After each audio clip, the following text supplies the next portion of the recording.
लहरों से डरकर नौका पार नहीं होती।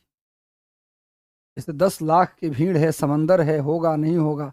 लहरों से डरकर नौका पार नहीं होती, कोशिश करने वालों की कभी हार नहीं होती।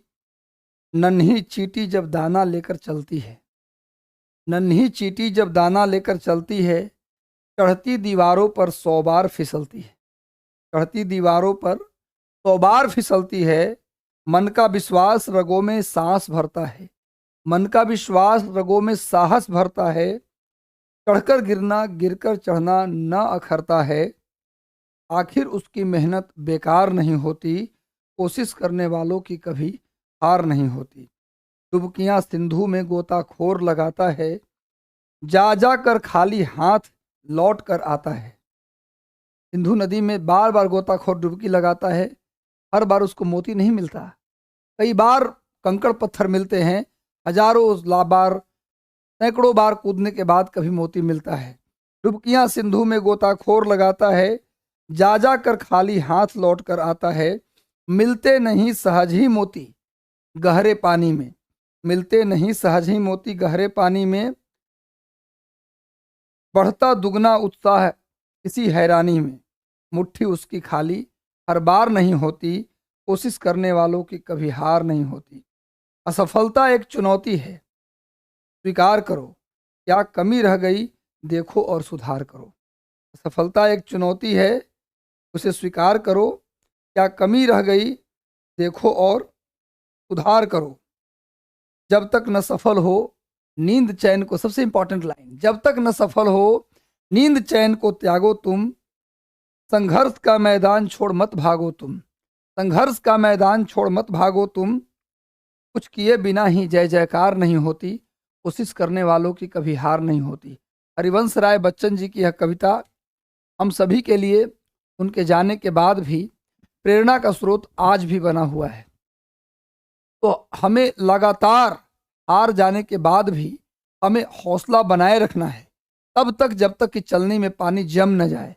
कौन कहता है चलनी में पानी नहीं जमता?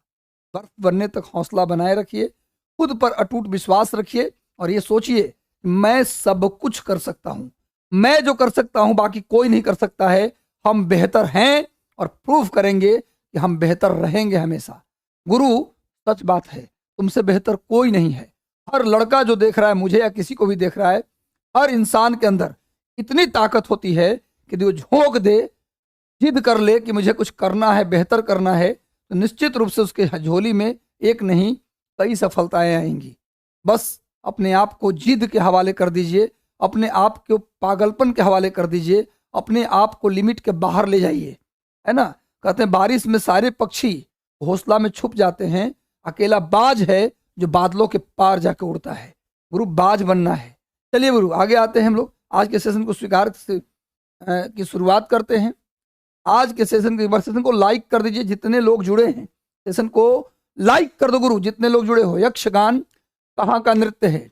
यक्षगान जल्दी बताइए, यक्षगान कहाँ का नृत्य है जल्दी बताओ। 480 लोग हो, 480 कमेंट चाहिए। 480 लोग जुड़ गए लेकिन लाइक अभी 280 है।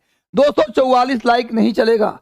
480 मतलब 480 लाइक, 497 लाइक। लाइक कर दो गुरु, बताओ यक्षगान कहाँ का नृत्य है। मैं बता दूं कि भैया कुचिपुड़ी आंध्र प्रदेश का है, भरतनाट्यम तमिलनाडु का है, कथकली मोडियट्टू मोहिनी अट्टम, 3 नृत्य का नाम ले रहा हूं, मोहिनी अट्टम, कथकली और मोडी अट्टू, ये तीनों नृत्य कहाँ का है? केरल का। भरतनाट्यम कहाँ का है?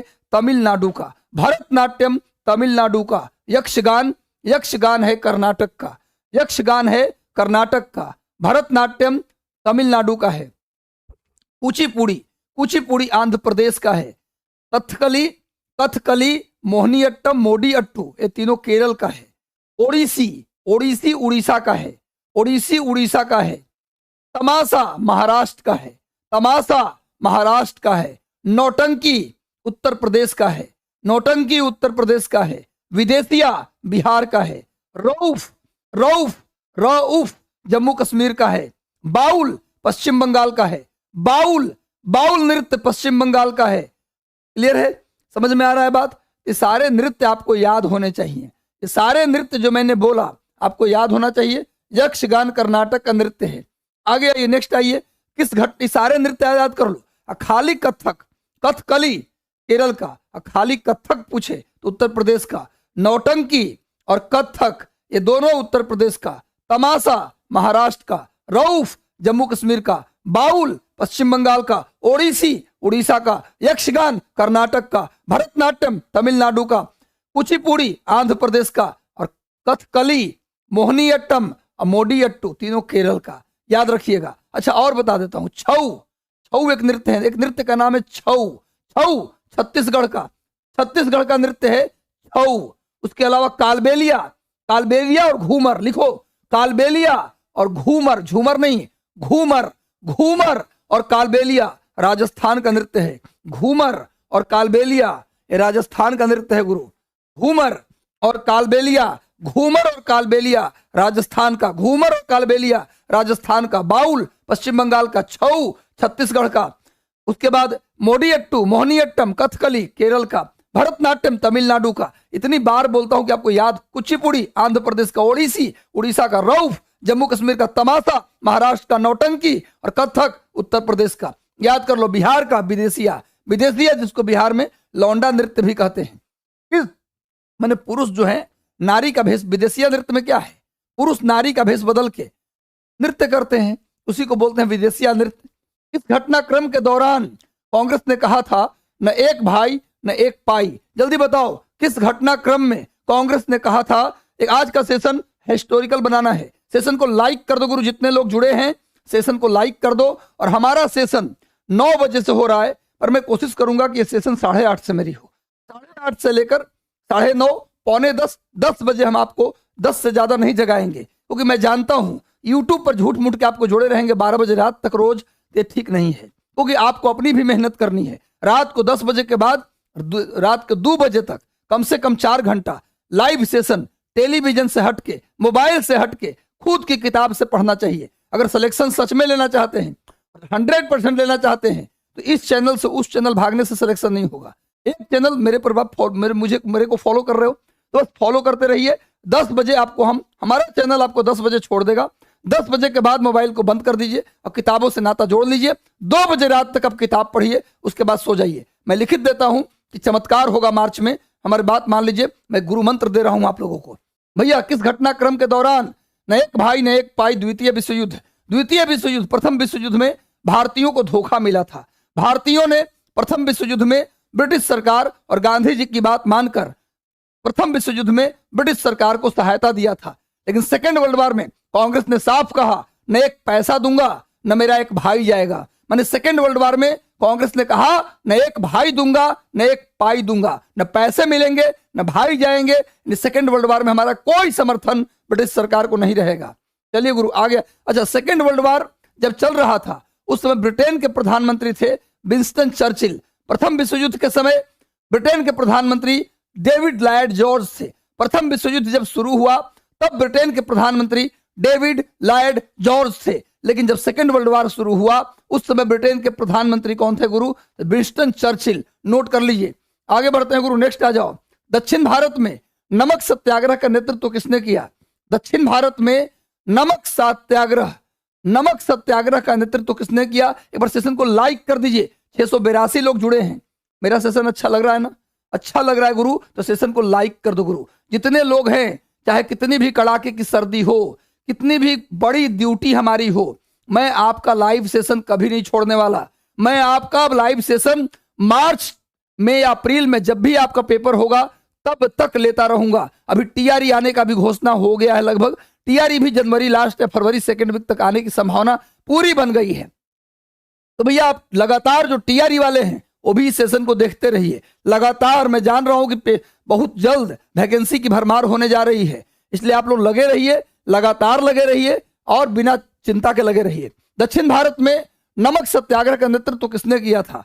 दक्षिण भारत में नमक सत्याग्रह का नेतृत्व श्री राजगोपालाचारी ने किया था।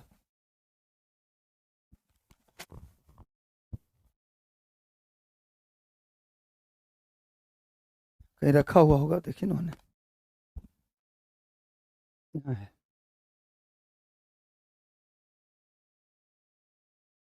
चलिए एक बार सेशन को लाइक कर दीजिए गुरु। हारना मना है और परवाह नहीं करना। देखो बात मैं बताऊं, तुम अगर समस्या में हो ना तो याद रखो तुम्हारा साथ अपने माता पिता के सिवा और कोई नहीं देने वाला है।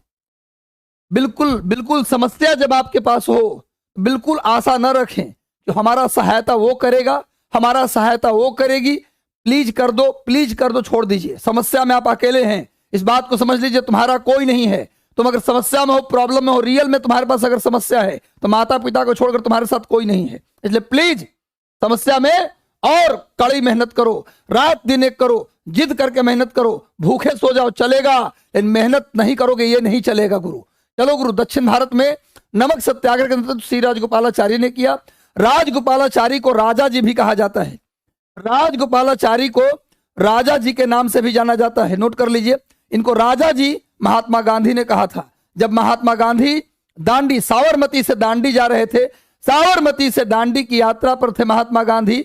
दांडी मार्च करके दांडी में गांधी जी ने नमक कानून तोड़ा। उसी समय राजगोपालाचारी ने तिरुचिरापल्ली से वेदारण्यम तक की यात्रा की। जगह याद रखना, तिरुचिरापल्ली से वेदारण्यम तक की यात्रा की और नमक कानून तोड़ा। दक्षिण भारत में नमक सत्याग्रह का नेतृत्व किसने किया? सी राजगोपालाचारी। सी राजगोपालाचारी ये महात्मा गांधी के समधी भी थे और गांधी जी ने इन्हें कहा था क्या? राजा जी। सी राजगोपालाचारी के बारे में एक फैक्ट और जान जाइए। सी राजगोपालाचारी अंतरिम सरकार के शिक्षा मंत्री थे। जब अंतरिम सरकार भारत में बनी थी उसके शिक्षा मंत्री सी राजगोपालाचारी थे। या आजाद भारत के पहले शिक्षा मंत्री मौलाना अबुल कलाम आजाद थे, लेकिन अंतरिम सरकार के शिक्षा मंत्री कौन थे? सी राजगोपालाचारी। आगे आते हैं गुरु, नेक्स्ट आ जाओ। प्रवासी भारतीय दिवस कब मनाया जाता है? प्रवासी भारतीय दिवस कब मनाया जाता है जल्दी बताइए गुरु। जब जिस दिन महात्मा गांधी दक्षिण अफ्रीका से भारत लौटे। एक बार सेशन से जुड़ गए तो सेशन को लाइक कर दो गुरु, जितने लोग जुड़े हो। चलिए क्या आ रहा है, इसका उत्तर जल्दी से दीजिए। जितने लोग हैं इसका आंसर तो दे दीजिए। महात्मा गांधी जब भारत लौटे जिस तारीख में, उसी तारीख में मनाया जाता है क्या भैया? तो प्रवासी भारतीय दिवस। गांधी जी प्रवास से लौटे थे। और एक उत्तर और देना, ABCD तो लिखना ही, एक उत्तर और देना, कब से मनाया जा रहा है? प्रवासी भारतीय दिवस कब से मनाया जा रहा है, इसका भी उत्तर दे देना। प्रवासी भारतीय दिवस कब से मनाया जा रहा है? एक बार सेशन को लाइक कर दीजिए। 865 लोग हैं, 618 लाइक। नहीं चलेगा, लाइक बटन दबाने में कितना टाइम लगता है, दबा दीजिए। सेशन को लाइक कर दो गुरु, क्योंकि आप ही का सेशन है, आप ही के लिए मैं ले रहा हूं। चलो भैया, प्रवासी भारतीय दिवस कब मनाया जाता है? तो 9 जनवरी को। और तुमसे पूछा हूं कब से मनाया जा रहा है, ये भी बताओ कब से मनाया जा रहा है? भैया 1915 से मनाया जा रहा है। 1915 में तो गांधी जी आए, 9 जनवरी को इसी उपलक्ष्य में मनाते हैं, लेकिन कब से मनाते हैं यही पूछ रहा हूं। चलिए, जो लोग 2003 लिख रहे हैं, बहुत कम लोग लिख रहे हैं 2003 से मना रहे हैं। प्रवासी भारतीय दिवस हम लोग 2003 से मना रहे हैं। एक बार सेशन को लाइक कर दो गुरु, जितने लोग जुड़े हो। 2003 से। आगे आ जाइए next. Arctic home of Vedas. Arctic home in the Veda नहीं, of Vedas. Arctic home of Vedas ये किसकी पुस्तक है? आर्कटिक होम ऑफ वेदाज ये किसकी पुस्तक है जल्दी बताइए। आर्कटिक होम ऑफ वेदाज भैया ये वही व्यक्ति हैं जिन्होंने एक किताब लिखा गीता रहस्य। गीता रहस्य नामक पुस्तक किसने लिखी?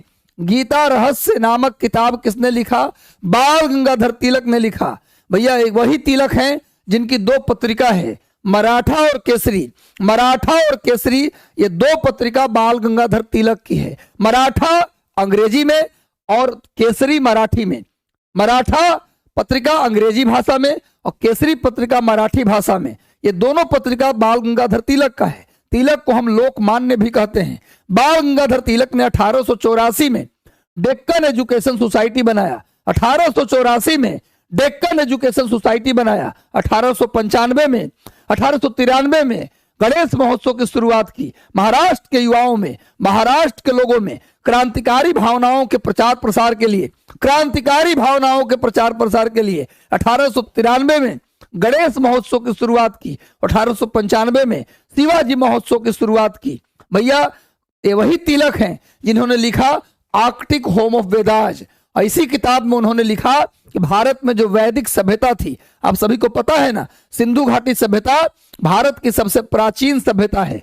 सिंधु घाटी सभ्यता के बाद कौन सी सभ्यता आई? वैदिक सभ्यता। और भारत में जो वैदिक सभ्यता आया उसके संस्थापक माने जाते हैं आर्य, आर्यंस। आर्यंस जो हैं, आर्य जो हैं, वही माने जाते हैं वैदिक सभ्यता के संस्थापक। लेकिन आर्य आए कहां से, इस बात को लेकर काफी मतभेद है। आर्यंस कहां से आए, इस बात को लेकर बहुत मतभेद है। पहला मतभेद यह है कि कुछ लोग कहते हैं कि आर्यंस मिडिल एशिया से आए, सेंट्रल एशिया से आए। सेंट्रल एशिया को ही बोलते हैं एशिया माइनर, एशिया माइनर से आए। कुछ लोग बोलते हैं वो भारत के ही थे, कुछ लोग बोले तिब्बत से आए, कुछ लोग बोले आर्कटिक प्रदेश से आए। भैया बाल गंगाधर तिलक ने कहा कि आर्यंस आर्कटिक प्रदेश से आए हैं, यानी साइबेरिया से आए हैं। आर्यंस जो हैं, वैदिक सभ्यता के संस्थापक आर्यंस, वो भारत के नहीं थे, बल्कि वो आर्कटिक प्रदेश से आए थे, साइबेरिया से आए थे। नोट कर लीजिए, दयानंद सरस्वती ने कहा कि आर्यंस जो भारत में आए वो तिब्बत से आए थे। और एक बहुत बड़े विद्वान थे मैक्स मूलर, जर्मनी के रहने वाले थे। जर्मनी बहुत विद्वता के मामले में, जैसे इंडिया है ना, वैसे ही विद्वता के मामले में यूरोप का जो जर्मनी है जबरदस्त देश रहा है। कार्ल मार्क्स भी वहीं के रहने वाले थे, जर्मनी के ही रहने वाले थे कार्ल मार्क्स, और वही के थे मैक्स मूलर। मैक्स मूलर ने कहा कि आर्यंस एशिया माइनर से आए। एशिया माइनर का मतलब सेंट्रल एशिया, मध्य एशिया से आए थे। कौन? सेंट्रल एशिया से कौन आए? एशिया माइनर से कौन आए? आर्यंस आए। ये बात किसने बताया? मैक्स मूलर, जो जर्मनी का रहने वाला था। और एक और व्यक्ति थे जिनका नाम था यूरोप के रहने वाले थे ये, और उन्होंने कहा था कि जो आर्यंस थे वो यूरोप से आए थे। और दयानंद सरस्वती ने कहा तिब्बत से आए थे। मैं नाम बता देता हूं थोड़ी देर में। तो ये कॉन्सेप्ट था अलग अलग, लेकिन सबसे ज्यादा सर्वमान्य कॉन्सेप्ट जो है वह मैक्स मूलर का। सभी लोग यह मानते हैं कि आर्यंस जो थे वो सेंट्रल एशिया से आए थे, एशिया माइनर से आए थे। ये वही मैक्स मूलर है जिसने तिलक के बारे में कहा था कि संस्कृत के एक विद्वान के रूप में तिलक में हमारी दिलचस्पी है। क्वेश्चन आया है कई बार, किसने कहा कि संस्कृत के एक विद्वान के रूप में तिलक में हमारी दिलचस्पी है? किसने कहा था? मैक्स मूलर ने कहा था। मैक्स मूलर ने तिलक के बारे में कहा कि संस्कृत के एक विद्वान के रूप में तिलक में मेरी दिलचस्पी है। मैक्स मूलर जर्मनी का था। क्लियर है? समझ में आ रहा है भाई? यह याद आया, गर्सा दत्तासी लिखो, गर्सा दत्तासी। गर्सा दत्तासी एक बहुत बड़ा विद्वान था, उसने भी कहा कि आर्यंस यूरोप से आए। गर्सा दत्तासी ने कहा कि आर्यंस यूरोप से आए। भैया मिलाने के लिए आ सकता है कि आर्यंस कहां से आए, किसने क्या क्या कहा। मैक्स मूलर ने कहा एशिया माइनर से आए, तिलक ने कहा आर्कटिक प्रदेश साइबेरिया से आए, दयानंद सरस्वती ने कहा तिब्बत से आए आर्यंस। पर आर्यंस कहां से आए स्पष्ट नहीं है, पर सबसे ज्यादा मान्यता मैक्स मूलर वाले थ्योरी का है। मैक्स मूलर ने कहा कि आर्यंस एशिया माइनर यानी सेंट्रल एशिया से आए थे। मैक्स मूलर कहाँ का? जर्मनी का। कार्ल मार्क्स कहाँ के? जर्मनी के। तो मैक्स मूलर ने तिलक के बारे में कहा था कि संस्कृत के एक विद्वान के रूप में तिलक में मेरी दिलचस्पी है। ये वही तिलक हैं जिनको 1908 से 1914 तक कुल 6 साल म्यांमार के, यानी म्यांमार का पुराना नाम था बर्मा, म्यांमार के मांडले जेल में रखा गया। म्यांमार के मांडले जेल में तिलक को रखा गया 6 साल। उसी जेल में रहते हुए तिलक ने एक और किताब लिखी, गीता रहस्य। तिलक ने अप्रैल 1916 में क्या शुरू किया? होम रूल लीग आंदोलन। होम रूल लीग आंदोलन की शुरुआत तिलक ने कर्नाटक के बेलगांव से किया। कर्नाटक के बेलगांव से अप्रैल 1916 में तिलक ने होम रूल लीग आंदोलन शुरू किया। तिलक का जो होम रूल लीग था उसका मुख्यालय था पुणे में। तिलक के होम रूल लीग का मुख्यालय था पुणे में। तिलक ने 1916 में ही कहा था स्वराज हमारा जन्म सिद्ध अधिकार है, मैं इसे लेकर रहूंगा। Swaraj is our birth right, I will take it. Swaraj हमारा जन्म सिद्ध अधिकार है, मैं इसे लेकर रहूंगा। तिलक ने कहा, कब कहा? 1916 में ही। तिलक और एनी बेसेंट के प्रयास से, नोट कीजिए गुरु, तिलक और एनी बेसेंट के प्रयास से 1916 में कांग्रेस और मुस्लिम लीग के बीच समझौता हुआ, जिसे हम लखनऊ पैक्ट कहते हैं। 1916 में कांग्रेस का अधिवेशन भी लखनऊ में हुआ और मुस्लिम लीग का अधिवेशन भी लखनऊ में हुआ। मुस्लिम लीग और कांग्रेस दोनों का 1916 में अधिवेशन कहा हुआ लखनऊ में। और तिलक के और एनी बेसेंट के प्रयास से मुस्लिम लीग और कांग्रेस में समझौता हुआ जिसे लखनऊ पैक्ट कहते हैं, यह भी 1916 में हुआ। तिलक की मृत्यु 1 अगस्त 1920 को हुआ। जिस दिन तिलक मरे उसी दिन असहयोग आंदोलन शुरू हुआ इंडिया में, नॉन कोऑपरेशन मूवमेंट। तिलक के मृत्यु के दिन ही नॉन कोऑपरेशन मूवमेंट की शुरुआत हुई। इसीलिए एक क्वेश्चन आता है कि तिलक के बारे में एक सवाल आता है, कौन ऐसे क्रांतिकारी थे, कौन ऐसे नेता थे जो असहयोग आंदोलन में अब उसकी रणनीति बनाने में, प्लान बनाने में शामिल थे, लेकिन जब शुरू हुआ तो उसको देखने के लिए जिंदा नहीं थे। वो थे तिलक। याद रखिएगा, तिलक की मृत्यु 1 अगस्त 1920 को हुआ। जब तिलक मरे तो कांग्रेस में एक फंड बनाया गया तिलक के नाम से, बाल गंगाधर तिलक के नाम से कांग्रेस में एक फंड बनाया गया और नियम बनाया गया कि आज के बाद कांग्रेस पार्टी में जो भी लोग ज्वाइन करेंगे, आज के बाद कांग्रेस पार्टी में जो भी लोग ज्वाइन करेंगे उनको 4 आना रुपया, 4 आना पैसा देके ज्वाइन करना पड़ेगा। कांग्रेस का 54वां सदस्य, कांग्रेस का 1920 के बाद, तिलक के मरने के बाद जो भी लोग कांग्रेस में आए उनको 4 आना शुल्क देना पड़ता था। और जो 4 आना आता था उसको कहां रखा जाता था? तिलक स्वराज फंड में। इतना याद रखिएगा। तो भैया आर्कटिक होम ऑफ बेदाज तिलक की पुस्तक है। तिलक ने कहा कि आर्यंस साइबेरिया से आए, आर्कटिक प्रदेश से आए। दयानंद सरस्वती ने कहा कि आर्यंस तिब्बत से आए। याद रखिएगा। आगे आते हैं, कर्म योग, ज्ञान योग, राजयोग, यह किसकी पुस्तक है? कौन ऐसे व्यक्ति थे जिन्होंने कहा उठो जागो, तब तक मत रुको जब तक कि तुम्हें लक्ष्य प्राप्त न हो जाए। मानवतावाद को सबसे बड़ा धर्म किसने बताया? ये वही व्यक्ति हैं, ये वही व्यक्ति हैं जिनके जन्म दिवस को नेशनल यूथ डे, राष्ट्रीय युवा दिवस के रूप में मनाते हैं। ये वही व्यक्ति हैं जिन्होंने 1893 में शिकागो धर्म सम्मेलन में भाग लेने के लिए शिकागो गए। ये वही व्यक्ति हैं जिनके गुरु का नाम था रामकृष्ण परमहंस। ये वही व्यक्ति हैं जिनके बचपन का नाम था नरेंद्र नाथ दत्त। ये वही व्यक्ति हैं जिन्होंने 1897 में क्या बनाया? रामकृष्ण मिशन। रामकृष्ण मिशन की स्थापना 1897 में किसने किया? यही नरेंद्र नाथ दत्त ने किया, स्वामी विवेकानंद ने किया। स्वामी विवेकानंद की ही पुस्तक है कर्म योग, ज्ञान योग, राजयोग। ये सारे पुस्तक इनकी है, स्वामी विवेकानंद की। स्वामी विवेकानंद की एक और पुस्तक है जिसका नाम है a passage from Colombo to Almora. A passage from Colombo to Almora. यह पुस्तक किसकी है गुरु? तो स्वामी विवेकानंद की ही पुस्तक है। स्वामी विवेकानंद को नव हिंदूवाद का जनक कहा जाता है। लिखो लिखो, इंपॉर्टेंट क्वेश्चन। नव हिंदूवाद का जनक कहा जाता है स्वामी विवेकानंद को। स्वामी विवेकानंद के बचपन का नाम नरेंद्र दत्त था। उनके गुरु रामकृष्ण परमहंस ने उन्हें विवेकानंद कहा था पहली बार। खेतड़ी महाराज के सहयोग से, भैया राजस्थान में खेतड़ी जगह है जहां तांबा भी मिलता है। राजस्थान के खेतड़ी में भारी मात्रा में तांबा मिलता है। वहीं के महाराजा थे।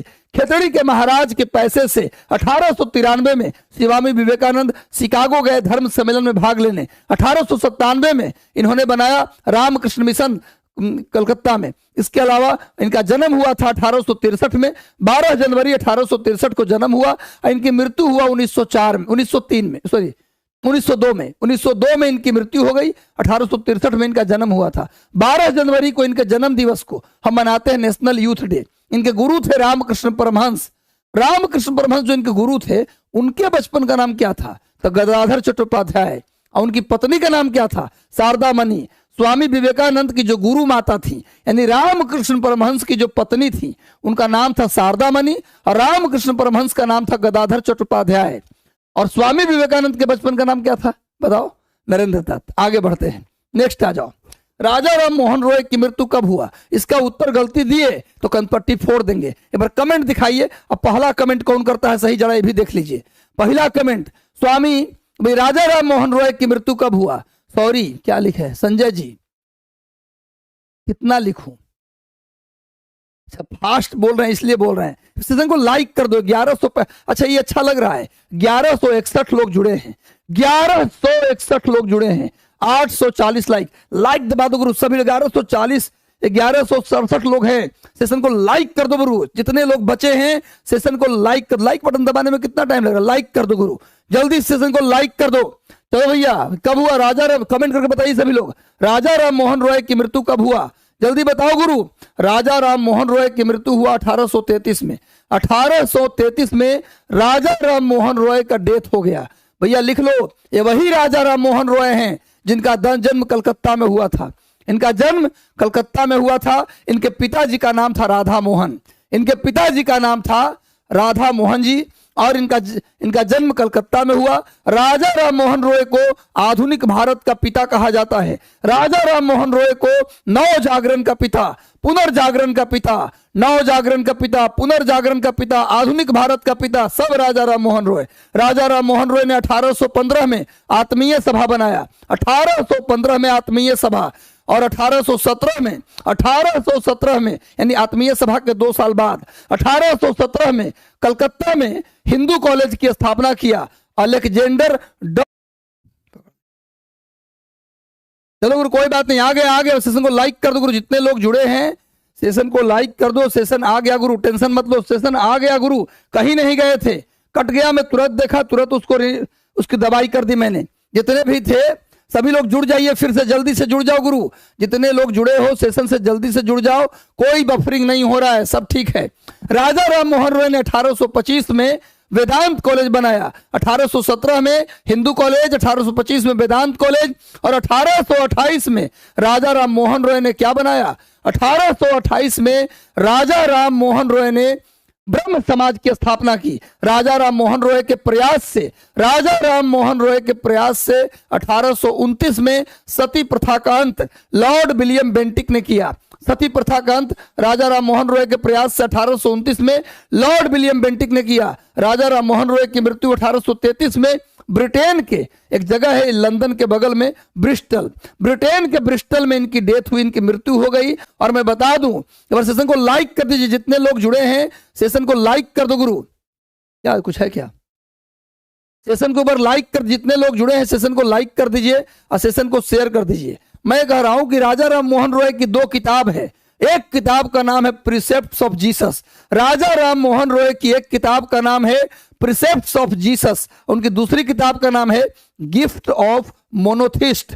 गिफ्ट ऑफ मोनोथिस्ट हिंदी में बोलते हैं एकेश्वरवादियों को उपहार, इनकी एक किताब। दूसरी किताब का नाम है प्रिसेप्ट्स ऑफ जीसस। इनकी 2 पत्रिका भी है, एक पत्रिका है बंगला में और एक पत्रिका है फारसी में। इनकी जो पत्रिका फारसी में है उसका नाम है मिरातुल अखबार।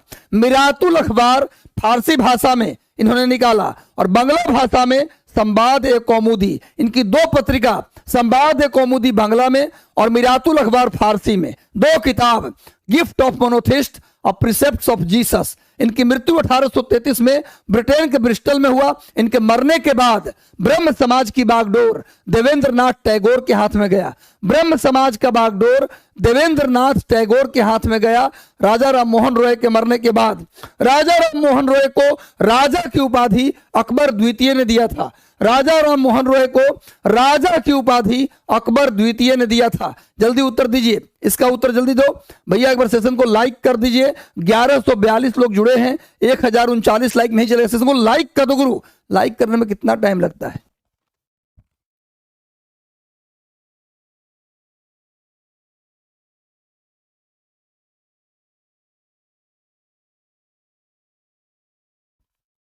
चलो गुरु जल्दी उत्तर दे दो, इसका उत्तर सब दीजिएगा। अफ्रीका में गांधी जी ने 2 आश्रम बनाए, फिनिक्स आश्रम और टोस्टॉय आश्रम। अफ्रीका में गांधी जी ने 2 आश्रम बनाए, फिनिक्स आश्रम और टोस्टॉय आश्रम। पता है ना आपको? 2 आश्रम बनाए। जल्दी बताओ, बिल्कुल सही उत्तर दे रहे हैं आप लोग। चलिए अब मन खुश हो रहा है, पता है आपको? पहले उतना मन आपसे खुश नहीं रहता था क्योंकि आसान प्रश्न आप गलती करते थे, लेकिन अब रियल में पता चल रहा है कि मुझसे जो बच्चा जुड़ा है उसका अब मॉडर्न हिस्ट्री से क्वेश्चन अब नहीं छूटेगा। अब पता है ना आपको कि मैं ज्योग्राफी पे पढ़ गया हूं, और पता है ना ये बात कि मैं भूगोल पे पढ़ गया हूं। अब भूगोल से भी सवाल नहीं छूटने दूंगा। जैसे मॉडर्न हिस्ट्री में हमारे बच्चे दहाड़ते हैं, मेरे से जो पढ़ लिया, लाइव सेशन देख लिया मेरा, उसका मॉडर्न से सवाल गलती नहीं होता। आज तक रिकॉर्ड है। सब यही कहा कि सर 10 आता है तो 9 आपके सेशन से हो गया। चाहे बीपीएससी का, सिविल सर्विस का एग्जाम हो, या यूपीपीसीएस का हो, या मास्टरी का हो, किसी का भी हो, दरोगाई हो, कदा सर मॉडर्न नहीं छूटता। हम गारंटी लेते हैं भूगोल का भी एक सवाल गलती होने नहीं देंगे, अब पॉलिटी का भी एक सवाल गलती होने नहीं देंगे। गारंटी है गुरु, जुड़े रहिए। आपने अगर मुझे समय दिया है तो मैं आपके समय का पूरा कीमत चुकाऊंगा, निश्चिंत रहिएगा आप लोग।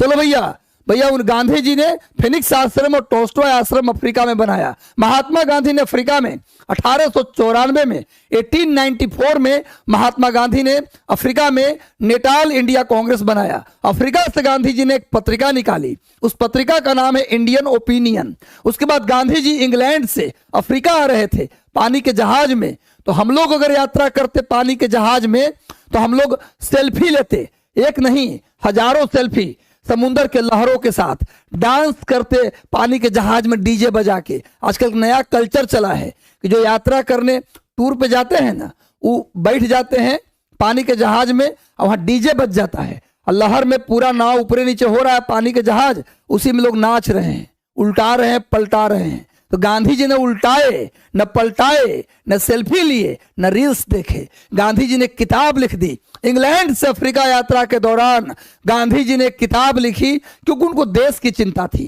क्योंकि उनको राष्ट्र की चिंता थी, उनको भेदभाव की चिंता थी। इसलिए गांधी जी ने किताब लिखा उस दर्द में, उस पीड़ा में, जिसका नाम था, गुस्सा में भी लिखा, जिसका नाम था हिंद स्वराज 1909 में। और इसी किताब में गुस्सा के बोले कि ब्रिटिश सरकार बांझ और बेस्या की तरह काम कर रही है। चलिए गुरु आगे बढ़ते हैं। ये महात्मा गांधी थे। साइमन कमीशन भारत कब आया? साइमन कमीशन को व्हाइट कमीशन भी कहते हैं, पता है आपको?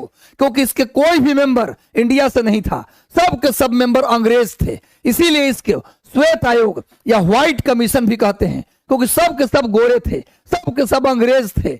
गोरा का मतलब चमड़ी से गोरा नहीं, पश्चिम से जो लोग आते थे उनको हम गोरा कहते थे, अब पूरब के लोग को काला कहते थे। ये हम नहीं कहते थे, वही लोग बनाया था परिभाषा, तुम काला हम गोरा। लेकिन उनको नहीं पता कि भारत के लोग जब लोहा गलाने पिघलाने की कला सीख लिए थे, उसमें ब्रिटेन के लोग पेड़ पर रहा करते थे। ये बात किसने लिखा? भैया राधा कृष्णन, सर्वपल्ली राधाकृष्णन, जो भारत के पहले उपराष्ट्रपति और भारत के दूसरे राष्ट्रपति थे। उन्होंने कहा कि जब भारत लोहा गलाने की कला जानता था, लोहा पिघलाने की कला जानता था, भारत वेद लिख रहा था, उस समय ब्रिटेन और अमेरिका के लोग बंदर की तरह पेड़ पे रहा करते थे और वो हमें ज्ञान देने आए थे। भारतीयों को काला को सिखाने आए थे कि तुम काले हो, हम गोरे हैं। अरे गुरु तुम नहीं जानते, मैं विश्व गुरु था, तुम्हें चलना सिखाया, बोलना सिखाया। अब कुछ हमारे देश के गद्दारों के कारण तुम हमारे देश पर 200 साल राज कर लिए, वो बात अलग है, लेकिन तुम हमको सिखाने आओगे। साइमन कमीशन भारत कब आया? साइमन कमीशन के सारे मेंबर अंग्रेज थे, इसीलिए इसको व्हाइट कमीशन या श्वेत आयोग कहते हैं, और इसीलिए इसका विरोध भी हुआ। साइमन कमीशन का विरोध पूछा जाता है क्यों हुआ? साइमन गो बैक क्यों हुआ? क्योंकि इसके सारे मेंबर अंग्रेज थे, ब्रिटिश थे, एक भी भारतीय नहीं थे। इसीलिए भारत में इसका विरोध हुआ साइमन कमीशन का।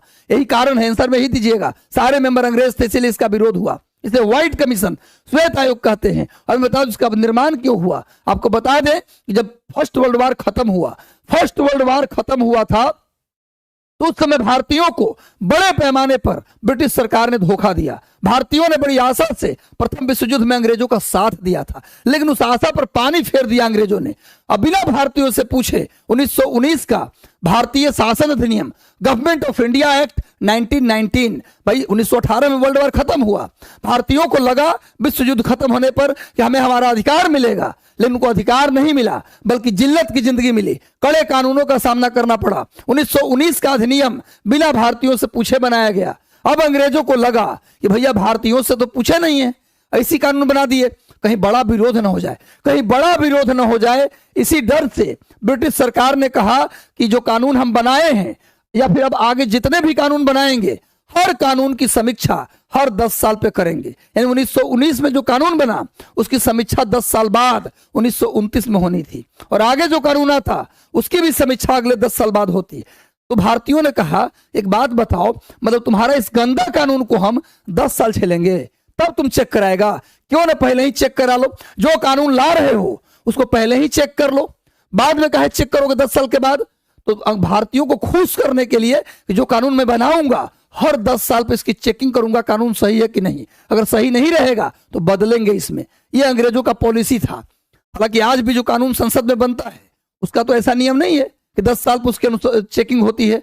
पहले ही कमिटीज में जाते, जो भी कानून मोदी जी को लाना होगा, स्पेशल कमेटी होती है पार्लियामेंट के अंदर, उसमें जाकर चेक होता है, उसमें उसकी वो होती है, क्या होती है, उसमें जो गलत लाइन है उसको हटाया जाता है, नए लाइनों को जोड़ा जाता है, तब आता है कानून। उस समय क्या कहा, हम कानून ला देंगे, 10 साल बाद चेक होगा, यानी 1929 में चेक होगा। लेकिन भारतीयों ने इतना विरोध किया कि जो कानून 1919 में बना था उसकी चेक करने के लिए, 1919 के अधिनियम को चेक करने के लिए 1929 में क्या बनना था, आयोग बनना था, कमीशन बनना था। लेकिन भारतीयों के विरोध के कारण वह कमीशन 1927 में बन गया। उसी कमीशन का नाम है साइमन कमीशन। यानी आपको क्लियर हो गया होगा, इस साइमन कमीशन का निर्माण किस लिए किया गया, 1919 के अधिनियम की जांच के लिए। 29 में होना था लेकिन हो गया 1927 में। नवंबर 1927 में साइमन कमीशन का गठन हुआ। और भारत कब आया साइमन कमीशन, तो फरवरी 1928 में। नवंबर 1927 में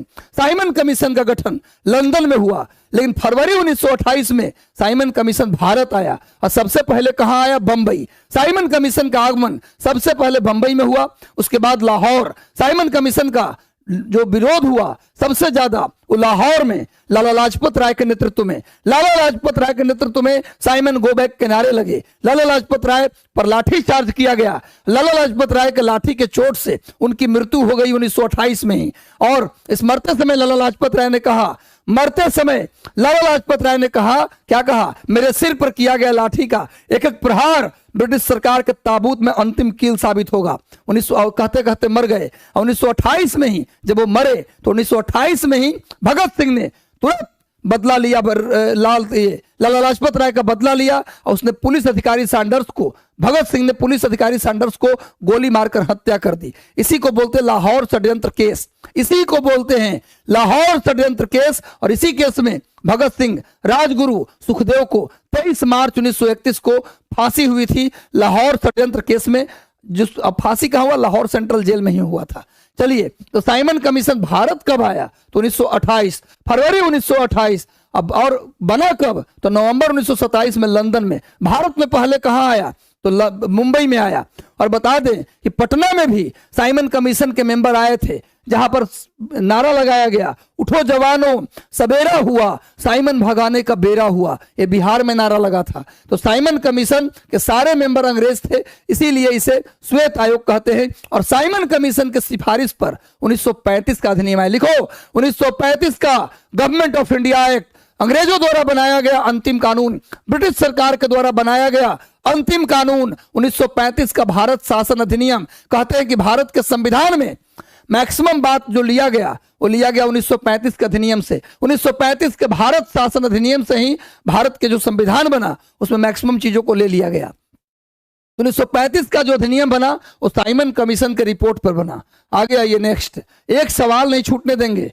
केंद्र में द्वैध शासन किस अधिनियम के तहत लगाया गया, कौन सा अधिनियम था जिसके तहत केंद्र में द्वैध शासन लगा। आपको बता दें, प्रांतों में द्वैध शासन, राज्य में द्वैध शासन 1919 का अधिनियम, और केंद्र में द्वैध शासन 1935 का अधिनियम। रट लीजिए, 1935 का अधिनियम, 1935 का अधिनियम, केंद्र में द्वैध शासन, राज्य में द्वैध शासन 1919 का अधिनियम। और 1909 में क्या हुआ, 1909 में मार्ले मिंटो रिफॉर्म आया। मार्ले मिंटो रिफॉर्म, रट लीजिए, मार्ले मिंटो सुधार 1909 में आया, जिसके तहत मुसलमानों को पृथक निर्वाचन दिया गया।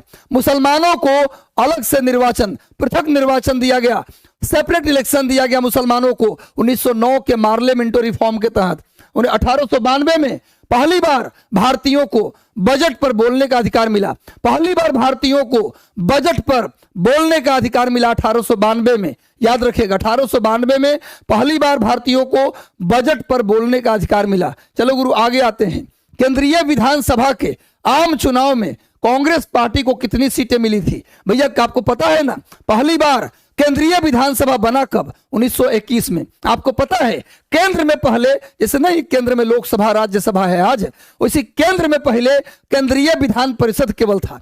केंद्रीय विधान परिषद 1921 से पहले, 1921 से पहले केंद्र की जो संसद थी, अंग्रेजों के समय केंद्र में जो संसद थी उसका एक ही सदन था, केंद्रीय विधान परिषद।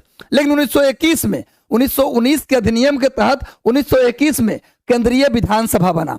तो केंद्र की जो सभा थी पहली बार 2 सदन वाली हो गई। पहले 1921 से पहले बस एक ही सदन था, केंद्रीय विधान परिषद। 1921 में बन गया केंद्रीय विधानसभा, तो 2 सदन हो गया। 1921 से केंद्र की सभा 2 सदन वाली हो गई। केंद्रीय विधान परिषद जो पहले से था और अब बन गया केंद्रीय विधानसभा भी। और आपको पता है आजादी के बाद वही केंद्रीय विधान परिषद राज्यसभा कहलाया और आजादी के बाद वही केंद्रीय विधानसभा लोकसभा कहलाया। तो 1921 में बना केंद्रीय विधानसभा, जिसको आजकल हम लोकसभा कहते हैं। केंद्रीय विधानसभा बना 1921 में। जब बना उस समय उसके अध्यक्ष थे, अध्यक्ष बनाए गए, माने चुनाव तो हुआ नहीं था, ऐसे ही बना दिए गए। सर फ्रेडरिक व्हाइट, लिख लीजिए, सर फ्रेडरिक व्हाइट केंद्रीय विधानसभा के पहले अध्यक्ष मनोनीत हुए। चुनाव नहीं हुआ था ना, चुनाव 1923 में हुआ। 1921 में केंद्रीय विधानसभा के पहले अध्यक्ष मतलब पहले स्पीकर कौन बने? Sir Frederick White. और पहले डिप्टी स्पीकर, पहले उपाध्यक्ष कौन बने? तो सच्चिदानंद सिन्हा। सच्चिदानंद सिन्हा को केंद्रीय विधानसभा के पहले डिप्टी स्पीकर बनाया गया और पहले स्पीकर बनाया गया सर फ्रेडरिक व्हाइट को। जब 1923 में चुनाव हुआ 104 सीटों पर, कितने सीट पर चुनाव हुआ था?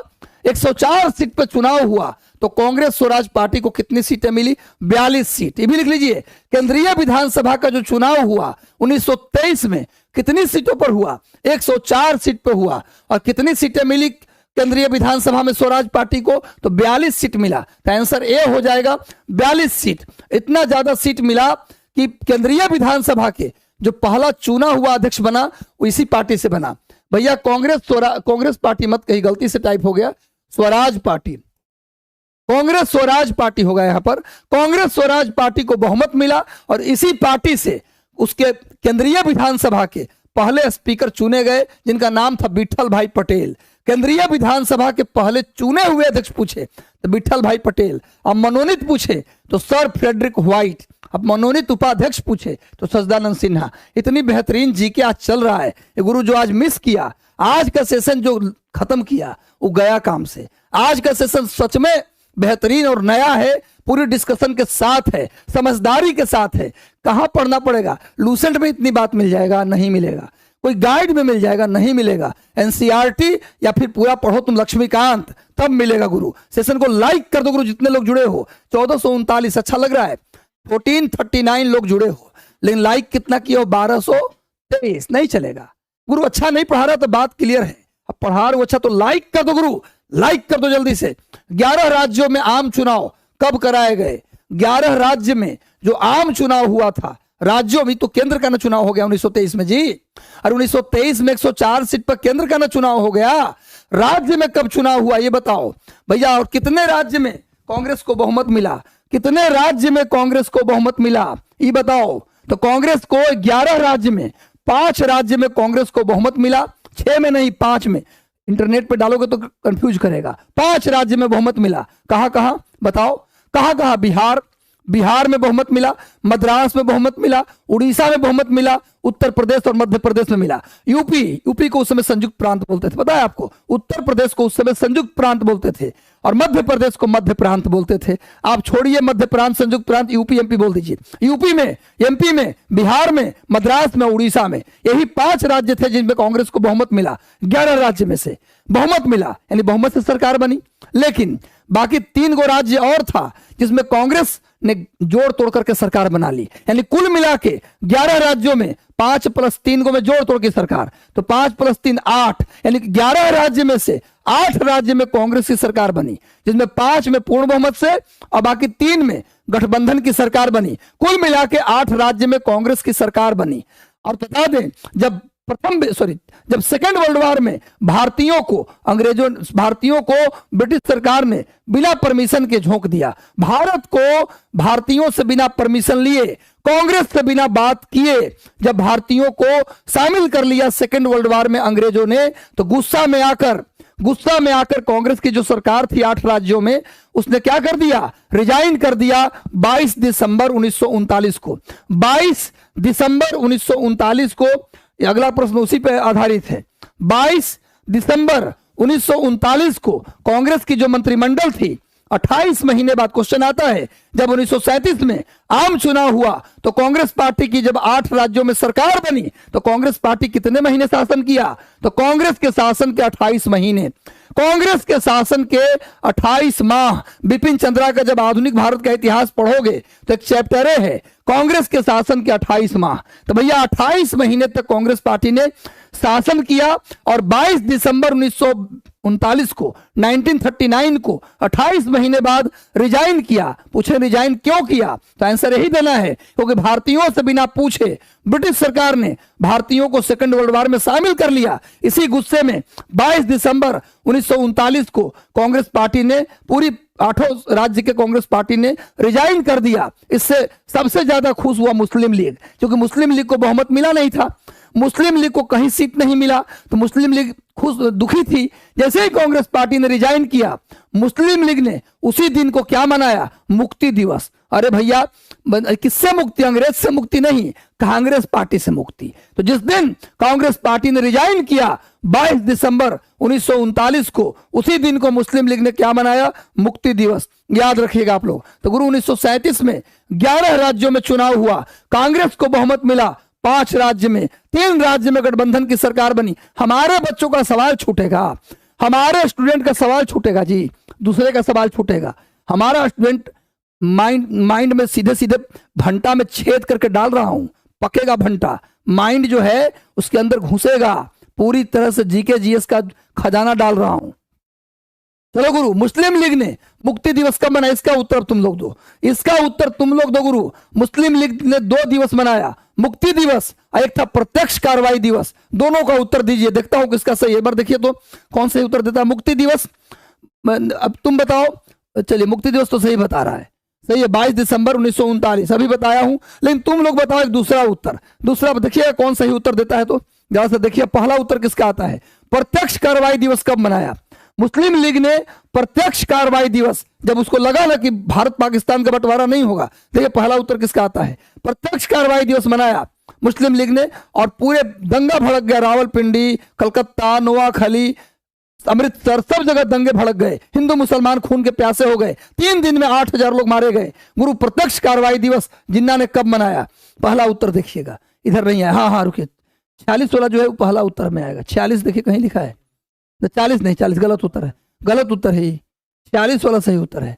देखिए ऊपर 46 है। हाँ, नंदिनी कुमारी, पहला उत्तर आया नंदिनी कुमारी का। बाकी सबका देखिए नीचे नीचे जाइए, पहला ही उत्तर देखना था। नंदिनी कुमारी ने सही उत्तर दिया है।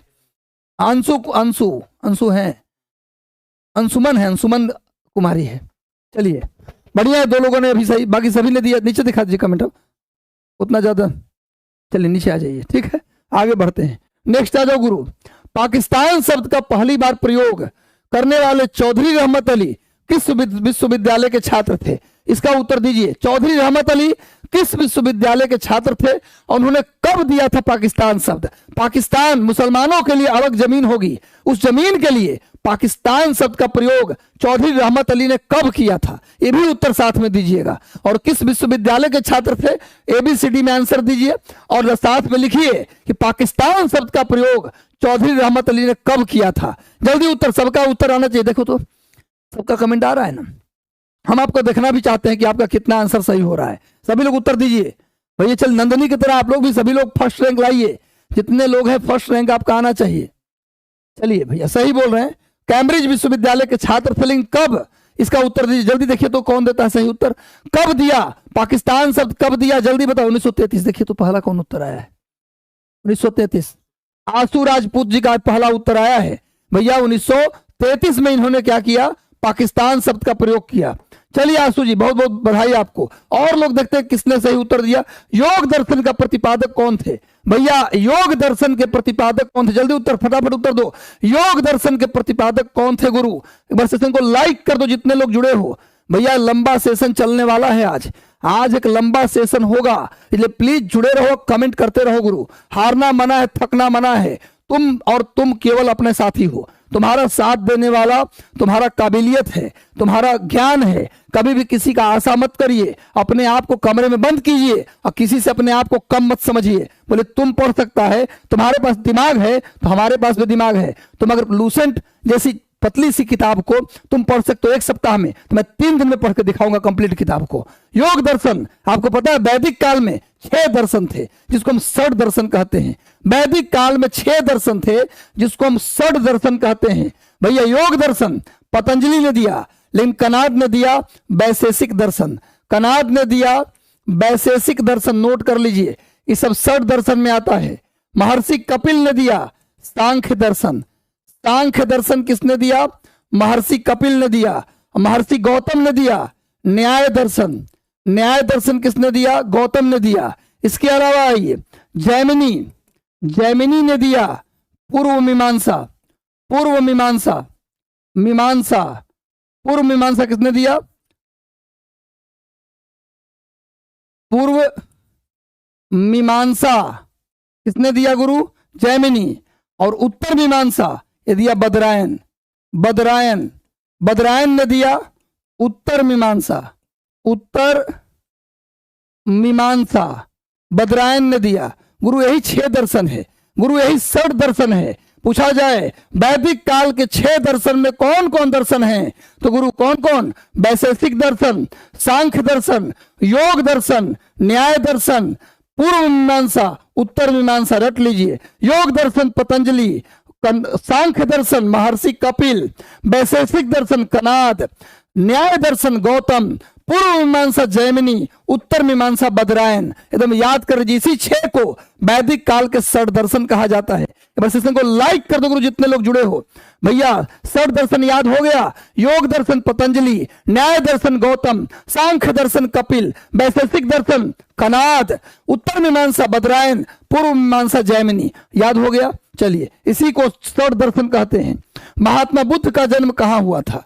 भैया महात्मा बुद्ध का जन्म, ये उत्तर गलत नहीं होना चाहिए। महात्मा बुद्ध का जन्म 563 बीसी में, 563 बीसी में हुआ था। इनके माता का नाम महामाया या माया देवी, इनके पिता का नाम सुद्योधन। बुद्ध के बचपन का नाम क्या था गुरु? सिद्धार्थ।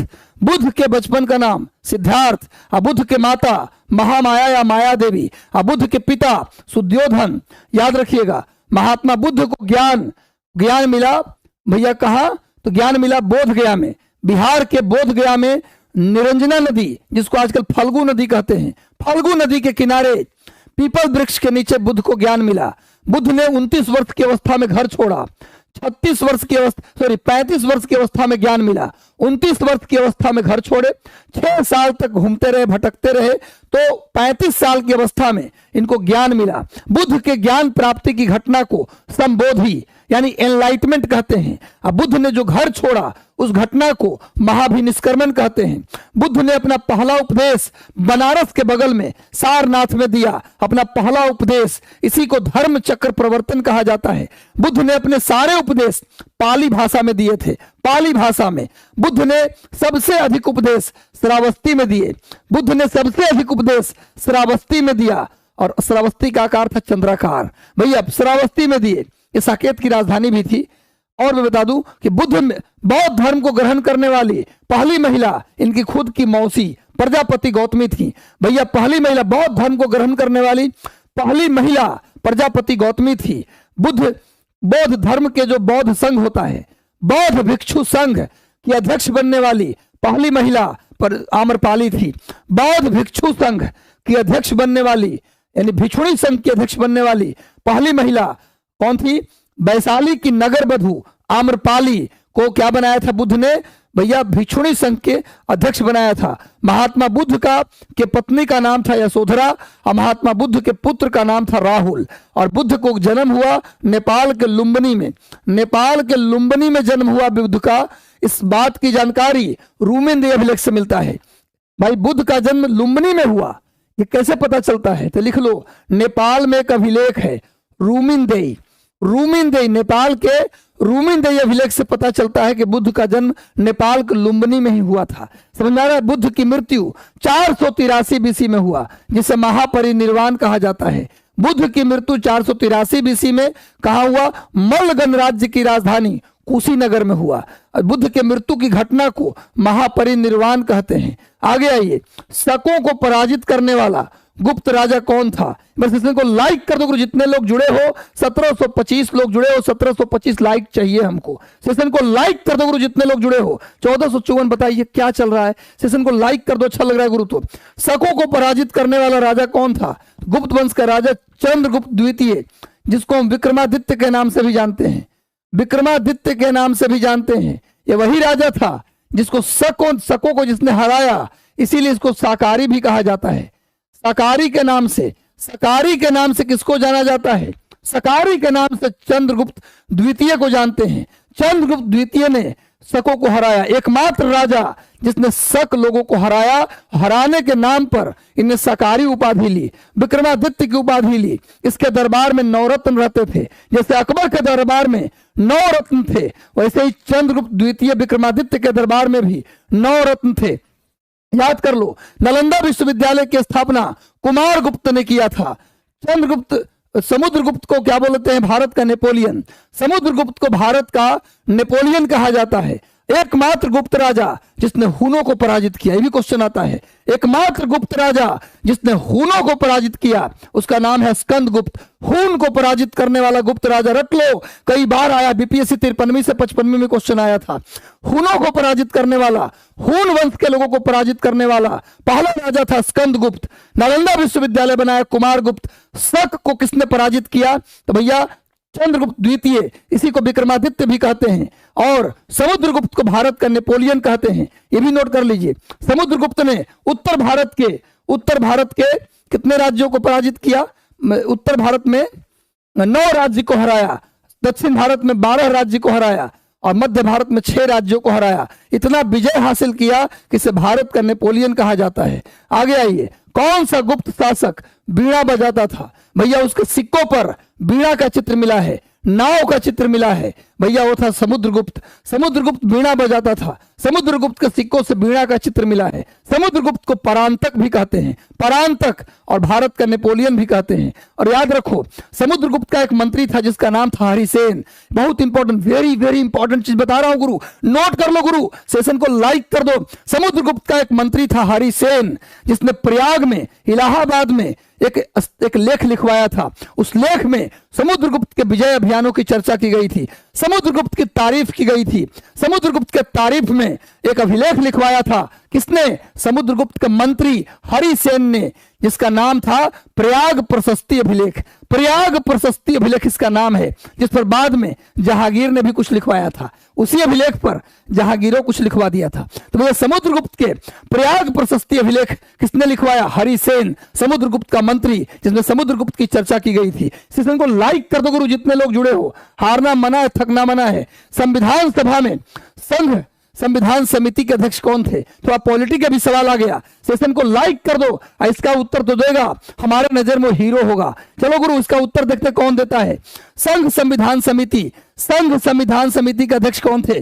जल्दी बताओ। अगर संघ की बात करें तो उसके अध्यक्ष, जितना भी संघ वाला समिति था सबके अध्यक्ष थे जवाहरलाल नेहरू, और जितना भी प्रांत वाला समिति था सबके अध्यक्ष थे सरदार वल्लभ भाई पटेल। रट लो गुरु, ऐसे कुछ अलग भी था, पर ज्यादातर का सभी संघ नाम से जितनी समिति थी संविधान सभा में, सबके अध्यक्ष जवाहरलाल नेहरू।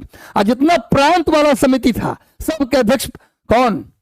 सरदार वल्लभ भाई पटेल। कॉमनली याद कर लीजिए, कभी भूलिएगा नहीं। ऐसे प्रांतों वाली कमेटी के अध्यक्ष सरदार पटेल और संघ वाली कमेटी के अध्यक्ष जवाहरलाल नेहरू।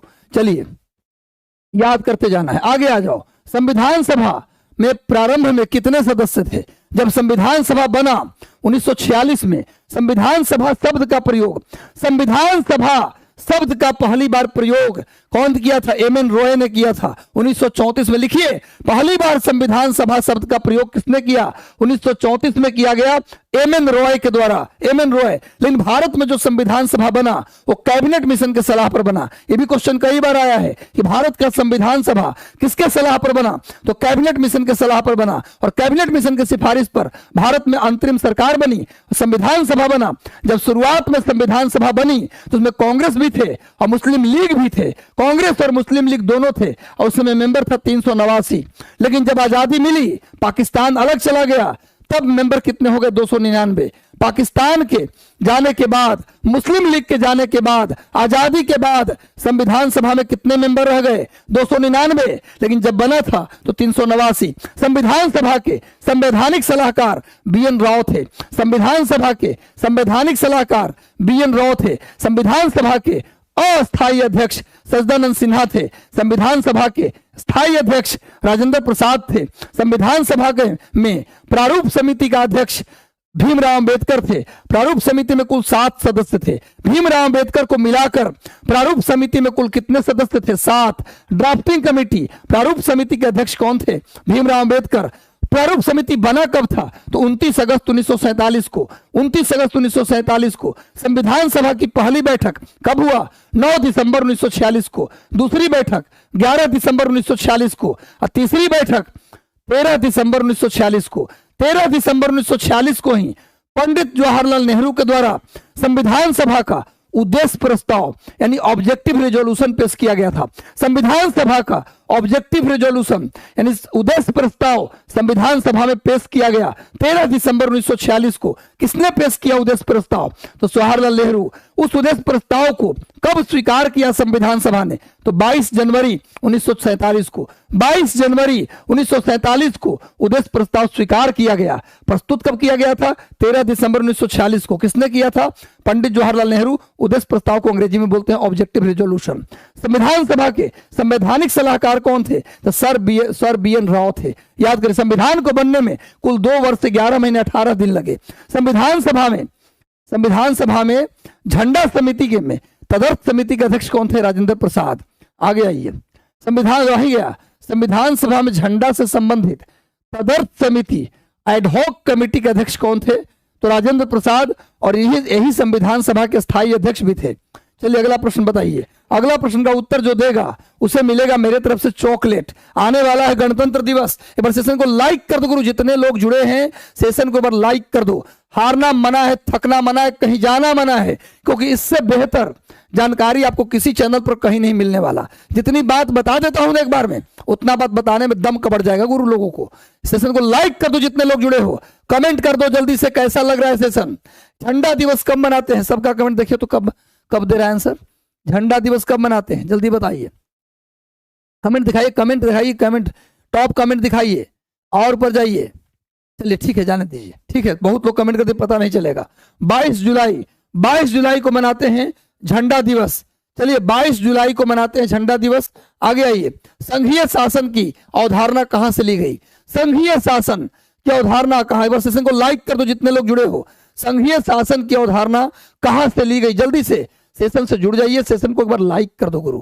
सेशन को एक बार लाइक कर दो गुरु। जितने लोग जुड़े हैं लाइक बटन दबा दीजिए।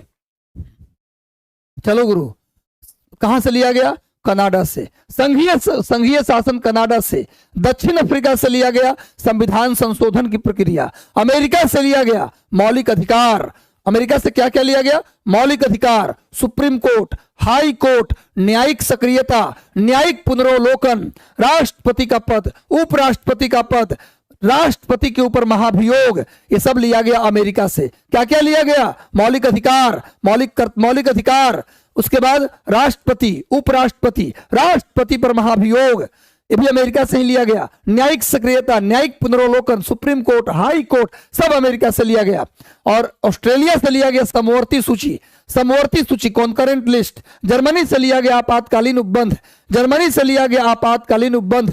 मौलिक कर्तव्य लिया गया। और 3 प्रकार के न्याय, सामाजिक न्याय, राजनीतिक न्याय और आर्थिक न्याय, जिसकी चर्चा प्रस्तावना में की गई है, ये लिया गया रूस से। मौलिक कर्तव्य और 3 प्रकार के न्याय रूस से लिया गया। आयरलैंड से लिया गया नीति निर्देशक सिद्धांत, आयरलैंड से लिया गया नीति निर्देशक सिद्धांत। ब्रिटेन से लिया गया संसदीय शासन प्रणाली, संसदीय शासन प्रणाली, विपक्ष का नेता, स्पीकर का पद और विधि का शासन, ये सब ब्रिटेन से लिया गया। बस इसको लाइक कर दो जितने लोग जुड़े हो।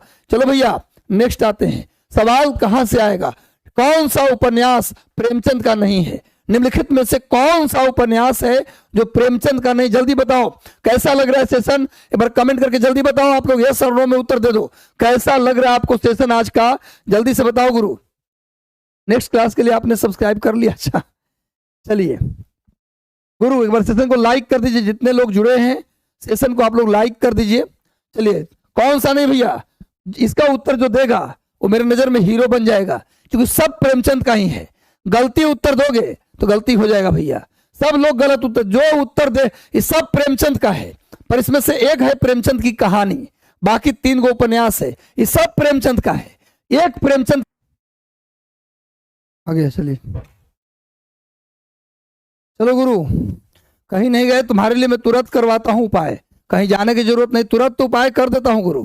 सेशन को लाइक कर दो, आगे आइए। नेक्स्ट, प्रेमचंद का पहला उपन्यास सेवा सदन और प्रेमचंद का अंतिम उपन्यास मंगलसूत्र, जिसको प्रेमचंद अधूरा छोड़ के मर गए। 1936 में प्रेमचंद का निधन हुआ। उस साल एक उपन्यास लिख रहे थे मंगलसूत्र, पूरा कर भी नहीं पाए, रास्ते में डेथ हो गया। तो पहला उपन्यास सेवा सदन और अंतिम उपन्यास मंगलसूत्र। राजीव गांधी खेल रत्न पुरस्कार, जिसको अब मेजर ध्यानचंद रत्न पुरस्कार कहा जाता है, राजीव गांधी खेल रत्न पुरस्कार का अब नाम बदल के मोदी जी ने कर दिया ध्यानचंद खेल रत्न पुरस्कार। इसको पाने वाले पहले व्यक्ति कौन थे, किसे दिया गया भैया? मेजर ध्यानचंद खेल रत्न पुरस्कार या राजीव गांधी खेल रत्न पुरस्कार पाने वाले पहले व्यक्ति कौन थे? जल्दी बताओ। जीके जीएस का क्वेश्चन है, कमेंट दिखाइए एक बार भैया। जीके जीएस का क्वेश्चन है, कमेंट दिखाइए। चलो गुरु, कौन आंसर होगा? विश्वनाथन आनंद बिल्कुल सही उत्तर दे रहे हैं। आगे ज्यादा क्वेश्चन नहीं करेंगे गुरु, कोशिश करते हैं कि 40-45 क्वेश्चन तक करें। बंगाल घोषणा पत्र का संबंध किससे है? बंगाल घोषणा पत्र का संबंध किससे? बंगाल घोषणा पत्र Anandpur Sahib committee, Raja Mannar committee, MM Punchhi committee. लिखो सर भैया, सरकारिया आयोग, सरकारिया आयोग लिखो, सरकारिया आयोग, एमएम पुंछी आयोग, बंगाल घोषणा पत्र, राजा मन्नार समिति, राजा मन्नार समिति, आनंदपुर साहिब कमेटी। इस सब का संबंध है केंद्र राज्य संबंध से। केंद्र राज्य संबंध के ऊपर राजा मन्नार कमेटी किसने बनाया? तमिलनाडु की सरकार। बंगाल घोषणा पत्र किसने जारी किया? तो दीदी ममता बनर्जी, यानी बंगाल की सरकार। और पंजाब ने जारी किया आनंदपुर साहिब कमेटी। लेकिन सरकारिया आयोग और एमएम पुंछी आयोग केंद्र सरकार ने बनाया। केंद्र और राज्य के बीच अच्छे संबंध हो, इसके लिए बंगाल घोषणा पत्र बंगाल सरकार, राजा मन्नार आयोग तमिलनाडु सरकार, आनंदपुर साहिब आयोग पंजाब सरकार और सरकारिया आयोग और एमएम पुंछी आयोग इसको बनाया था केंद्र सरकार। इस सब के सब जितना आयोग का नाम मैंने लिया, बंगाल घोषणा पत्र, राजा मन्नार समिति, आनंदपुर साहिब समिति, सरकारिया आयोग और एक नाम लिया एमएम पुंछी आयोग, ये सभी के सभी किससे संबंधित हैं? केंद्र राज्य संबंध से। आगे आइए। देवप्रयाग के बाद गंगा में मिलने वाली पहली नदी कौन सी थी? देवप्रयाग के बाद गंगा में मिलने वाली पहली नदी कौन सी थी? जल्दी बताइए। देवप्रयाग के बाद गंगा से मिलने वाली पहली नदी कौन सी थी? रामगंगा। देवप्रयाग के बाद गंगा से मिलने वाली, एक बार सेशन को लाइक कर दीजिए। और आप लोग जानते हैं मेहनत बहुत कर रहा हूं, नए प्रश्नों को ला रहा हूं, आप लोग से एक आग्रह है, विनती है, मानिएगा बात तो लिखिए हाँ मानेंगे। गुरु सेशन को शेयर कर दीजिए। जितने भी व्हाट्सएप ग्रुप में आप जुड़े हैं, चाहे आप किसी कोचिंग का हो या गांव का हो, चौपाल का हो, शहर का, बाजार का हो, दोस्त का हो, यार का हो, सारे ग्रुप में शेयर कर दीजिए। व्हाट्सएप स्टेटस में भी लगा लीजिएगा ताकि अधिकतम लोग तक वीडियो पहुंचे। पर सेशन को लाइक कर दो गुरु, जितने लोग जुड़े हैं कमेंट भी कीजिए, लाइक भी कर दीजिए।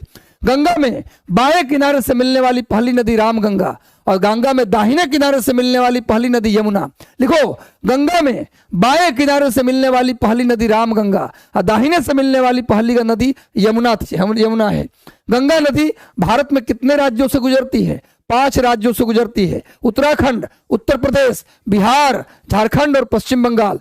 गंगा नदी पूरे भारत में 5 राज्यों से गुजरती है। कहां कहां? उत्तराखंड, उत्तर प्रदेश, बिहार, झारखंड और पश्चिम बंगाल। गंगा नदी बिहार में 12 जिलों से गुजरती है। 12 जिलों से गुजरती है। गंगा नदी बिहार में बक्सर के चौसा के पास से प्रवेश करती है। गंगा नदी की बिहार में कुल लंबाई 445 किलोमीटर। गंगा नदी पूरे भारत में कुल लंबाई 2525 किलोमीटर। गंगा पूरे भारत की सबसे लंबी नदी है। गंगा नदी को बांग्लादेश में पद्मा के नाम से जानते हैं। पद्मा के नाम से जानते हैं गंगा नदी को बांग्लादेश में। आगे आइए। अलमाटी बांध किस नदी पे है? जल्दी बताइए। अलमाटी बांध किस नदी पर है, यह बताना है आपको। अलमाटी बांध कर्नाटक राज्य में पड़ता है, कृष्णा नदी पर। अलमाटी बांध किस नदी पर है? कृष्णा नदी पर है, नोट कर लीजिए। आगे आइए गुरु। डंकन पास किसे अलग करता है? इसका उत्तर सभी लोग दीजिए। तो डंकन पास किसे अलग करता है? सभी लोग इसका उत्तर दीजिए, जल्दी से फटाफट उत्तर दीजिए। इसका उत्तर जो दीजिए, देखो पहला उत्तर कौन देता है, जवाब देख लीजिए। तो डंकन पास किसको अलग करता है भैया? जल्दी उत्तर दीजिए। डंकन पास किसको अलग करता है? मैंने बताया है। अंडमान को निकोबार से कौन अलग करता है? 10 डिग्री चैनल। अंडमान को निकोबार से अलग करता है 10 डिग्री चैनल। भैया मालदीव को मिनी कोय से अलग करता है 8 डिग्री चैनल। मिनी कोय को लक्षद्वीप से अलग करता है 9 degree channel.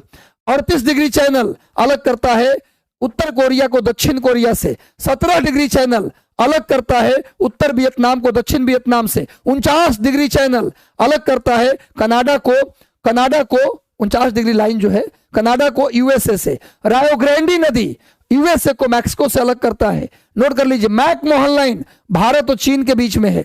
Red Cliff line Bharat और पाकिस्तान के बीच में है। इसको याद कर लीजिए गुरु। तो गुरु दक्षिण अंडमान को छोटा अंडमान से, इसका एक ट्रिक है डीएसएल। इसका आज के बाद मत भूलना, इसका ट्रिक है डीएसएल।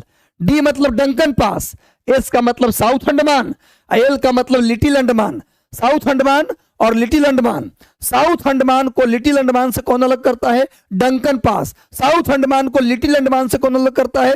Duncan pass. डीएसएल याद रखिएगा। दक्षिण अंडमान को छोटा अंडमान से कौन अलग करता है? Duncan pass. और बता दें कि दक्षिण अंडमान में ही पोर्ट ब्लेयर है। अंडमान निकोबार की राजधानी पोर्ट ब्लेयर किसमें है? तो दक्षिण अंडमान में है। चलो गुरु, बार सेशन को लाइक कर दो, आगे आते हैं। पीर पंजाल पर्वतमाला किस हिमालय का हिस्सा है? भैया पीर पंजाल जो पर्वतमाला है, मैं बता दूं कि पीर पंजाल किसका हिस्सा है पूछ रहा है। कौन सा हिमालय का? ट्रांस हिमालय का, हिमाद्री हिमालय का, हिमाचल हिमालय, शिवालिक हिमालय? इसका भी उत्तर जल्दी से आप लोग दीजिए। हिमाचल हिमालय। हिमाचल हिमालय को ही बोला जाता है मध्य हिमालय।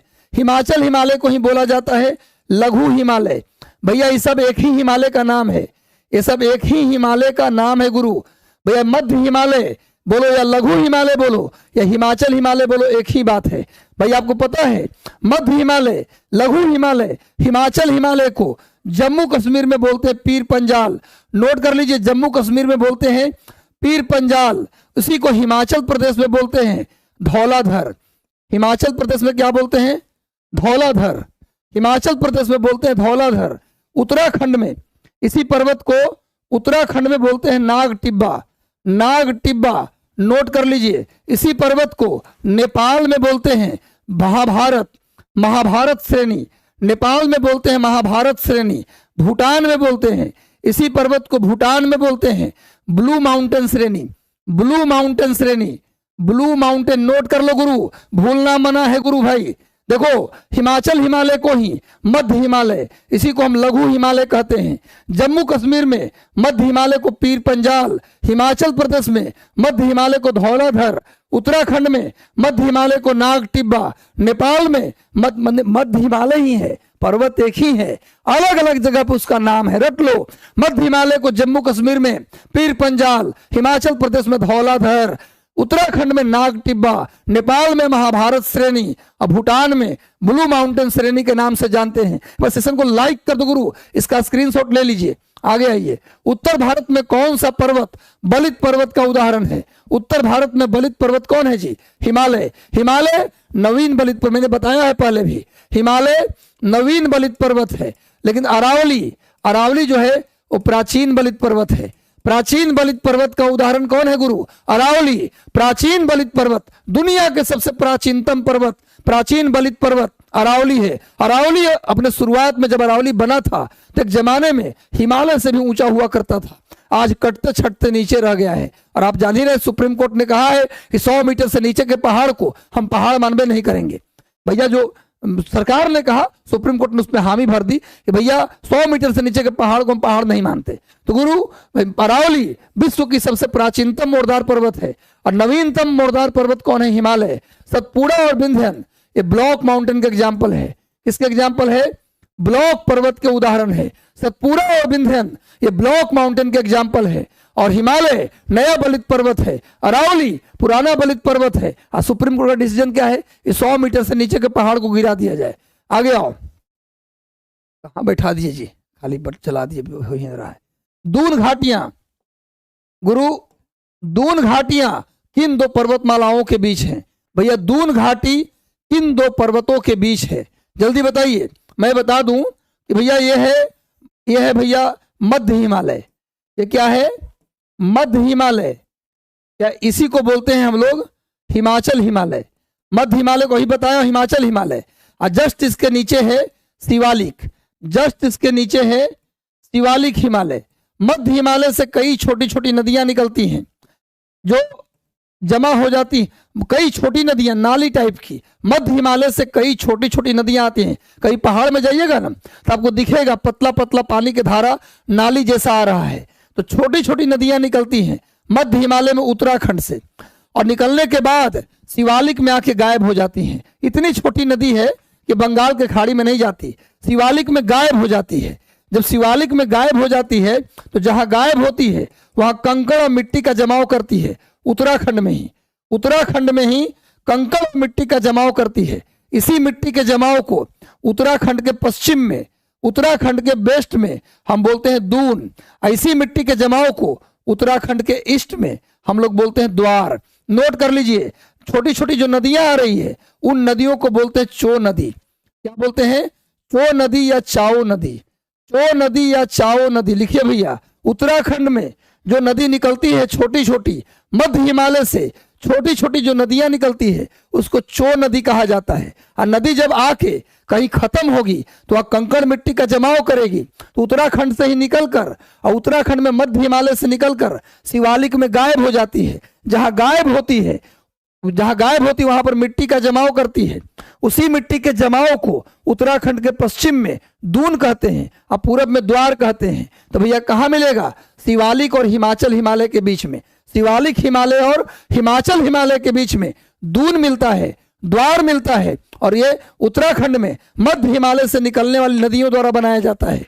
आगे आइए, 35 लास्ट सवाल कर रहा हूं, ये अंतिम सवाल है, इसका उत्तर दीजिए, उसके बाद मैं छोड़ दूंगा। कैसा लगा आज का सेशन एक बार कमेंट करके बताइएगा। सेशन को लाइक कर दो गुरु, जितने लोग जुड़े हो। कैसा लगा आज का सेशन जल्दी से कमेंट करके बताइए। भूगोल कैसा लगा, पॉलिटी कैसा लगा, हिस्ट्री कैसा लगा, और आर्ट एंड कल्चर कैसा लगा? मजा आया गुरु तो सेशन को लाइक कर दो गुरु, जितने लोग जुड़े हो, और सब इसका उत्तर दे के जाओगे।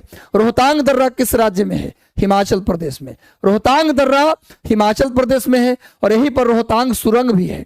रोहतांग दर्रा के पास एक सुरंग है जिसका नाम है रोहतांग सुरंग, जिसका नाम आजकल है अटल सुरंग। रोहतांग सुरंग को ही हम लोग अटल सुरंग भी कहते हैं। अटल सुरंग, रोहतांग सुरंग को क्या बोलते हैं? अटल सुरंग भी कहा जाता है। ये रोहतांग पास के पास है। रोहतांग दर्रा से ही रावी नदी निकलती है। रोहतांग दर्रा से ही रावी नदी निकलती है। नोट कर लीजिए, रावी नदी पर 3 बांध है। रावी नदी पर कौन सा बांध है? 3 बांध। रावी नदी कहां से निकलती है? हिमाचल प्रदेश के रोहतांग दर्रा से। रावी नदी पर कौन सा बांध है? 3 बांध। रोहतांग दर्रा के पास एक सुरंग है जिसका नाम है अटल सुरंग। रोहतांग दर्रा हिमाचल प्रदेश में है। चलिए, आज का सेशन कैसा लगा एक बार दिखाइए कमेंट। आज का सेशन आपको कैसा लगा? मजा आया, अच्छा लगा गुरु तो सेशन को लाइक कर दीजिए और सेशन को शेयर कर दीजिए, और कमेंट में बताइएगा कि प्रश्नों की संख्या कितना रहना चाहिए। 35 रखूं या 51 रखूं या 75 रखूं? जितना बोलोगे अगले दिन से उतना प्रश्न मैं रखूंगा, डिटेल डिस्कशन करूंगा। मजा आ रहा है गुरु तो सेशन को लाइक कर दो गुरु, शेयर कर दो, और आज का सेशन कैसा लगा कमेंट करके जरूर बताना। तो भैया मिलते हैं कल फिर से, कोशिश करेंगे 8:30 बजे आने का, 8:30 बजे। तब तक शुभकामनाएं, आशीर्वाद। लेकिन सुन लो, सेशन से जुड़े रहना, मैं गारंटी लेता हूं, इतना करा दूंगा कि क्वेश्चन अगर आएगा गुरु, चाहे वो किसी में भी आए, अगर जो AEDO के बच्चे मेरा सेशन देख रहे हैं शुरू से, अगर बिहार दरोगा में बैठेंगे ना तो उसको भी धूरी उड़ा देंगे। जितना मैं पढ़ाया हूं ना, कोई कंपटीशन एग्जाम में एक सवाल नहीं छूटने वाला है। AEDO में तो आना ही है, किसी भी कंपटीशन का नहीं क्वेश्चन छूटेगा। तो सेशन को लाइक कर दीजिए और जुड़े रहिए, और मैं गारंटी लेता हूं कि GK GS में अगर 100 प्रश्न आना है तो 80-85 डायरेक्ट हमारे सेशन से आएंगे, मेरे डिस्कशन से आएंगे, ये गारंटी लेता हूं। इतना बेहतरीन करूंगा, खूब मेहनत करूंगा। अभी मैं जा रहा हूं आपके लिए पढ़ने 3 बजे भोर तक। आप भी कम से कम 3 बजे तक पढ़िएगा, तभी सोइएगा। तो मिलते हैं कल 8:30 बजे।